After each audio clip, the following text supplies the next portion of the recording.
Oke, assalamualaikum teman-teman. Kali ini aku bakal ajarin teman-teman gimana caranya eh pakai Pathfinder, khususnya di matkul SPPK. Nah, kita bisa mulai untuk membuat lantai pertama, lantai satu. Nah, gimana caranya? Kita akan ubah perspektifnya dulu, teman-teman. Ini perspektif tiga dimensi, ini perspektif atas, depan, dan samping. Kita bisa ubah perspektif ini pakai keyboard. Klik angka satu, 2, 3, dan 4. Nah, kita coba ganti angka 2. Nih, kita dari atas, perspektif atas. Kemudian, kita klik ini. Nah, kalau udah, kita buat panjangnya berapa? Misal, 300 feet. Nah, satuannya gimana? Satuannya ini, teman-teman. Kita bisa ubah yang awalnya ini meter, jadi feet. Nah, kita 300 feet, dan satunya lagi ini 80 feet. Kemudian kalau udah, tinggal di-create. Nah, kalau udah di-create, kita geser. Gesernya bisa pakai ini atau pakai scroll wheel yang diklik. Nah, kita bisa klik ini buat geser. Kita bisa klik ini untuk select ya. Kita bisa geser ini. Terus kita bisa zoom ini ya. Nah, kalau udah kayak gini, lantai satu udah jadi nih. Kemudian kita coba buat lantai duanya. Gimana caranya? Kita pindah ke perspektif depan. Nah, kalau dari perspektif depan, kita lihat di sini isinya cuma garis doang. Kita mau tambahkan ke atasnya. Dan caranya gimana? Tinggal di copy paste teman-teman. Ctrl C, Ctrl V, yes, dan dia ubah Z-nya sampai 12 feet. Nah, 12 feet ini jarak antara lantai satu dan lantai 2. Kalau udah kayak gini, teman-teman bisa ulangi terus sampai lantai yang teman-teman mau. Misal, teman-teman mau ubah sampai lantai 4, misalnya ya. Nah, kalau teman-teman mau sampai lantai 9 ya teman-teman tambahkan terus sampai lantai 9. Nah, udah 9 lantai ya teman-teman ya. Kalau udah kayak gini, teman-teman bisa nah ganti ke perspektif tiga dimensi, terus teman-teman klik ini, reset all. Nah, reset buat penglihatannya. Nah, teman-teman bisa geser kameranya pakai klik kanan mouse. Kemudian teman-teman bisa lihat di sini ada 9 lantai. Langkah berikutnya, teman-teman bisa tambahkan tangga di sebelah pinggir sini, teman-teman ya. Dan di sebelah kiri. Jadi ada dua tangga nanti. Di sebelah sini dan di sebelah kiri. Kita coba dulu yang di sebelah sini ya, teman-teman ya. Kita sekarang berpindah ke perspektif atas dan kemudian kita butuh kotak untuk tangga. Dan kita coba asumsikan saja lantai untuk tangga kurang lebih seperti ini, segini ukurannya, atau mungkin kita bisa geser-geser ini. Nah, ya sesuaikan aja sama kebutuhan teman-teman. Dan kita klik angka satu ini, tangga satu ini, untuk melihat tangga itu sebenarnya sebesar apa. Nah, ini kurang lebih sudah muat dua tangga. Jadi kurang lebih kayak gini ya teman-teman ya, kotak yang kita butuhkan. Nah, ini kita asumsikan aja kurang lebih seperti ini. Tapi kalau memang sudah ada aturannya, silakan untuk menggunakan aturan yang sudah ditentukan. Gitu. Nah, kita sekarang lihat di perspektif nomor 3. Nah, ini ada di lantai satu ya teman-teman ya. Kita coba pindah ke ini, perspektif tiga dimensi. Kita geser. Nah, ada nih di sini teman-teman. Kita bisa lihat sini ada satu kotak kecil untuk tangga. Kita harus tambahkan dia ke atas, teman-teman. Nah, gimana caranya? Kita kopas aja, teman-teman, sama kayak yang sebelumnya. Copy paste, kita tambahkan 12. Copy paste, kita tambahkan dia Z-nya 12. Dan seterusnya ya, teman-teman ya. Kita anggaplah sampai sini ya, teman-teman.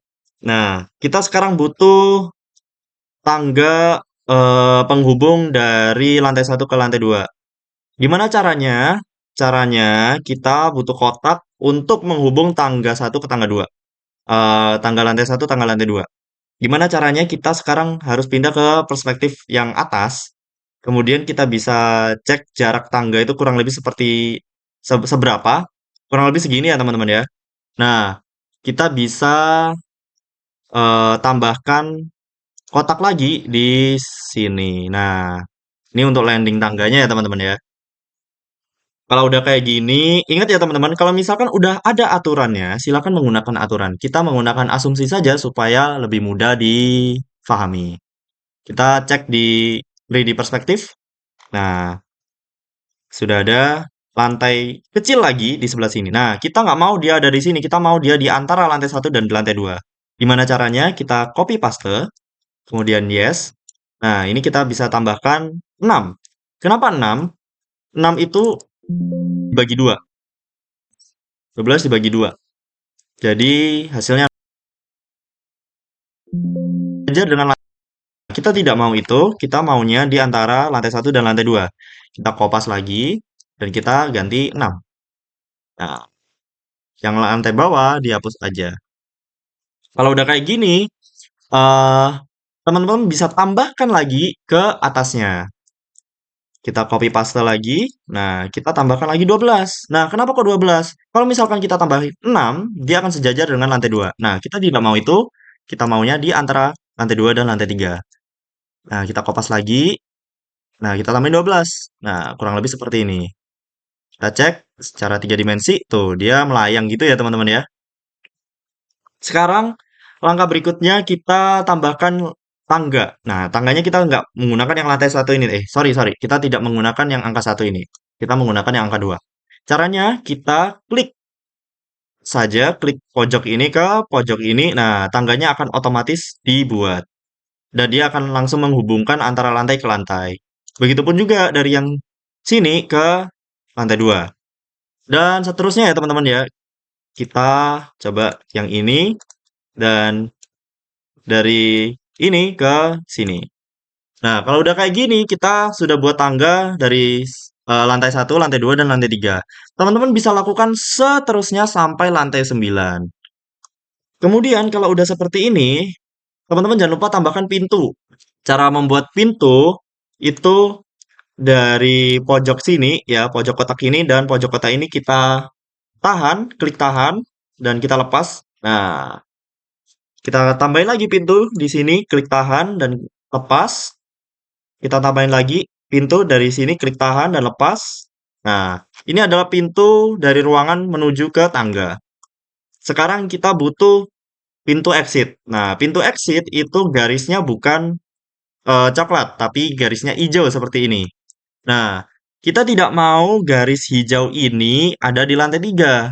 Nanti orang-orang exitnya dari lantai 3 ini. Nah, nanti orang-orang malah terjun payung. Nah, aku nggak mau. Kita delete yang di lantai 3. Exitnya di dekat tangga lantai satu. Kita bisa taruh exitnya di mungkin sebelah sini ya teman-teman ya. Anggaplah di sini. Nah, kalau udah jadi seperti ini, kita geser. Sekarang teman-teman bisa tambahkan occupant-nya. Atau teman-teman bisa tambahkan orang-orangnya. Gimana caranya? Teman-teman bisa klik lantai satu, kemudian klik kanan, ditambahkan ini, add occupant. Nah, seberapa banyak orang yang dibutuhkan? Misal, aku mau satu lantai itu ada 100 orang. Nggak mungkin 300. Nggak mungkin, ya, kurang lebih seperti ini nanti. Ada silinder-silinder ini orang ya. Nah, lantai 2 sama, seperti itu juga. 100 nih misal ya. Nah, lantai 3 juga 100. Nah, kalau udah kayak gini, selama teman-teman udah menyelesaikan eh, apa ini? Struktur dari evakuasinya. Tinggal kita running aja, running simulasinya aja. Kita di sini ada logo play atau run simulation atau mungkin teman-teman bisa klik ini dan run simulation. Nah, teman-teman bisa klik ini dan di teman-teman suruh save filenya. Kemudian teman-teman bisa name filenya terserah. Dan di sini aku mau name filenya percobaan evakuasi simulasi 3 misal ya. Save. Nah, kalau udah save, teman-teman aman nih kalau misalkan nanti terjadi crash, teman-teman bisa buka save-savean yang tadi. Sekarang kita tunggu rendernya selesai. Kalau rendernya sudah selesai, ada yang eh, baru lagi. Nah, ada dua Windows nih. Nah, ini buat runningnya yang ada kuning-kuningnya ini ya.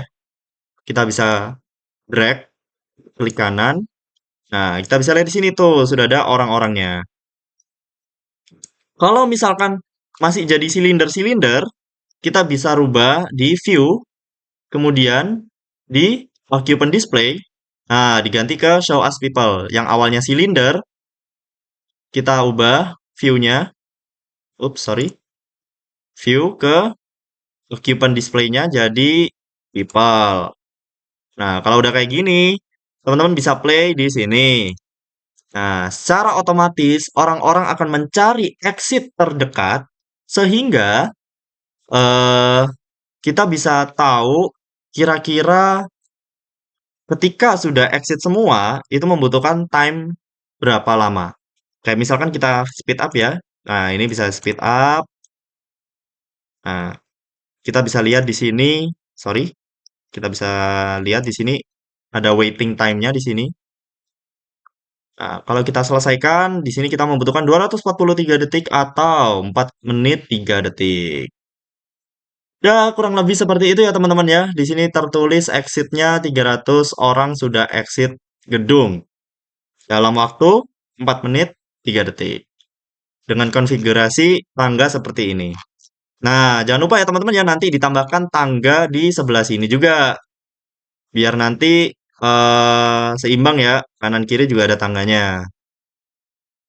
Ya, kurang lebih seperti itu tutorial singkat bagaimana cara menggunakan Pathfinder di matkul SPPK PPNS ini. Seandainya ada yang mau ditanyakan, bisa langsung di komen aja di comment section. Dah, itu saja dari saya. Oke, saya Mumtaz, pamit undur diri. Terima kasih. Wassalamualaikum warahmatullahi wabarakatuh.